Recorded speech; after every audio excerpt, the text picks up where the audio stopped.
Good morning, everyone. First, I would like to thank you all for being here this morning for this announcement. This past year, the City of Waterloo applied for a lead-based grant from the Department of HUD.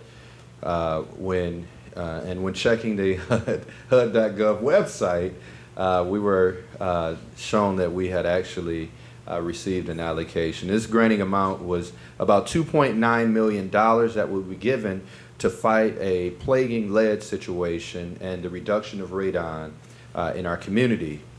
And I know when we hear the words public safety, we normally think about fire protection, emergency responses with our ambulances, and our police protection. But ridding this community of lead-based products and radon issues is a public safety and a public health issue. Lead is a metal that occurs naturally in the Earth's crust, but human activity, mining, burning fossil fuels, and manufacturing has caused it to become more widespread. Lead was also once used in paint and gasoline, and is still used in batteries, solder, pipes, pottery, roofing materials, and some cosmetics.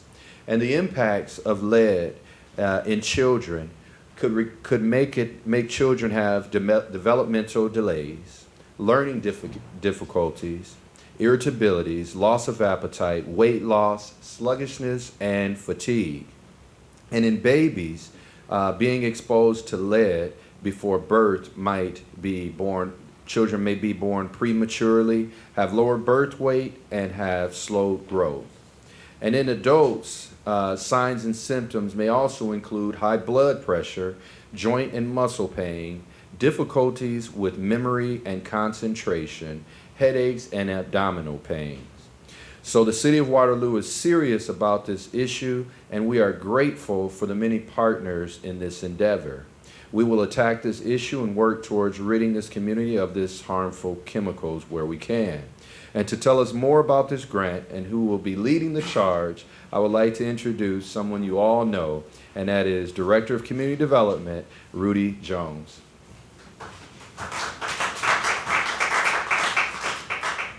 Thank you, Mayor. We first of all would like to thank all those that have partnered with us over the years for our past lead grants and even this one, especially during the season of which there's a lot of talk about reduction of federal funds. We're fortunate to have been awarded this grant. What's unique about this particular grant is that we were down staff persons at the time of writing this grant. We were actually down our grant writers. So we use this as a team building exercise to encourage our remaining staff, and we have to give credit where credit is especially due. Nancy Julick, who was our primary grant writer and project coordinator for this, she retired this past spring, but she left us in very good shape with the preparation of the grant and the budgeting and everything. So it made it very easy for us to pick up where she left off and complete the grant. We also would like to thank our primary partner, the Black Hawk County Health Department, that said that, yes, we will partner with you and we will write this grant and we'll see what comes of it. And fortunately, we were awarded this grant. Even though there's a lot of housing types of initiatives that come out of this, it's more than housing. It is a health initiative, and we can't do it alone. So we give a lot of credit to our partners that come alongside of us and make this happen every day. We've got the Board of Realtors, we've got the Black Hawk County Landlord Association, we have our own fire department that's going to help us with this, and other partners that will play specific roles at specific times.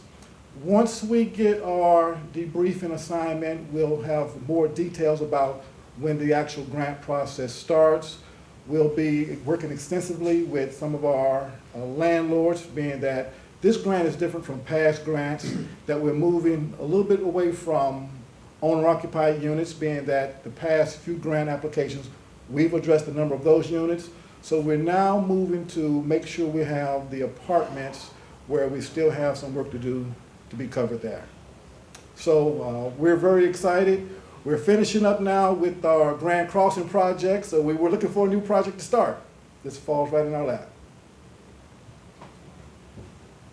And just real briefly want to recognize Operation Threshold as well, but I think what's significant about all of this, if you take a look at what's occurring within the city of Waterloo, from the $2.9 million that we'll receive from HUD to attack the lead issue, to the work that we've been able to do with University Avenue at about $28 million, to the $100,000 from the Healthy H2O Lou initiatives, and all of these different projects, from working with our airport director to secure more funds.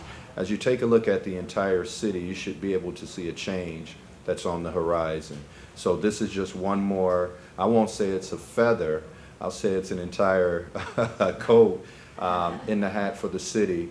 And Rudy can probably tell you, this is absolute one of the most serious issues that we're facing. We have older housing stocks in some parts of our community, and we want to make sure that we are able to address any of the health concerns, any of the things taking place, to ensure that we won't be dealing with some of these issues, and that it won't be a greater burden on Black Hawk County health as well. But it takes partnerships and it takes opportunities like this. So we also thank Ben Carson, who is the HUD secretary, for this opportunity as well. If you have one or two questions, I'm going to move aside and let Rudy answer it. Yes, sir. Rudy, how will you determine where the problems are with lead and radon, and on a day-to-day basis, who will be doing the actual remediation?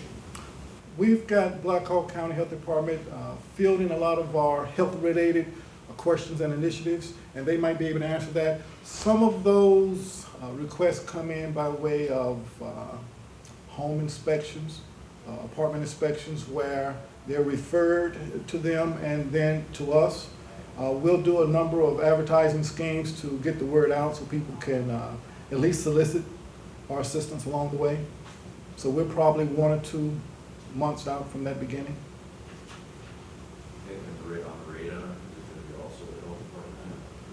We've got the health department and the fire department helping us with that. That's a new initiative that we added on from our previous year's grant applications.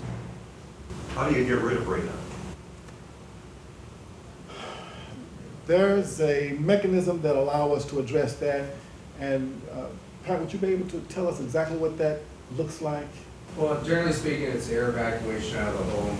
So they'll set up a network of pipes to alleviate, to take the air out, so they'll cover up drains, that sort of thing. There's a number of companies in town that offer it.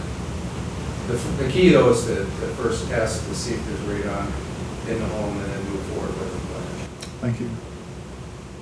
On the past lead grants, you used a lot of that for the single-family housing rehab in conjunction with those monies. That's correct. Sounds like you said this is going to go a little bit beyond that now. We'll probably approach maybe half of the units being owner-occupied and the other half being rental units, and they'll will have to contribute some of the financial resources towards that project. Timeline-wise, do you happen to have any idea from start to finish about how long this will take? This will be a 3-year grant cycle. We'll have quarterly benchmarks that will start out slow because we'll have to do a number of assessments to determine which units we'll tackle first, and then hopefully by the early spring to late spring of 2018, we'll be ready to get in full gear. Do you happen to have any idea as to why Iowa homes have higher levels of radon in comparison to other states? I'm not sure, and feel free to have our Black Hawk County health officials jump in. They're the backbone behind the health-related aspects of it. I think it's a lot of times just because of the part of the country we find ourselves. It's the same reason that the geomorphology gives us good clean water, but a very porous base, so it filters the water and cleans it, and also allows the gases to pass through. Are there any income guidelines involved with this? Yes, there will be income guidelines for both the owner-occupied units as they apply to the single-family projects as well as the rental projects as well. Are there any specific neighborhoods that you're going to try to focus on first, or not necessarily? Not necessarily. In the past, we have taken a target neighborhood approach, but what we found out was sometimes when you don't have enough units in the neighborhood, you kind of stall your program, so we found it easier to open it up community-wide.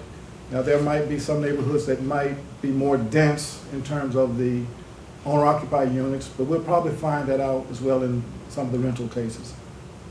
If people do have questions about this, should they contact you directly, email, phone number that's listed on here? Sure, please do. Please do. Call his cell phone too. Lots of ways. All right, well, we promised 15 minutes. If there's no other questions, thank you for being out here today, and we appreciate you making sure that the community has the word that we will be supporting the efforts to eliminate lead in houses and rental units. Thank you.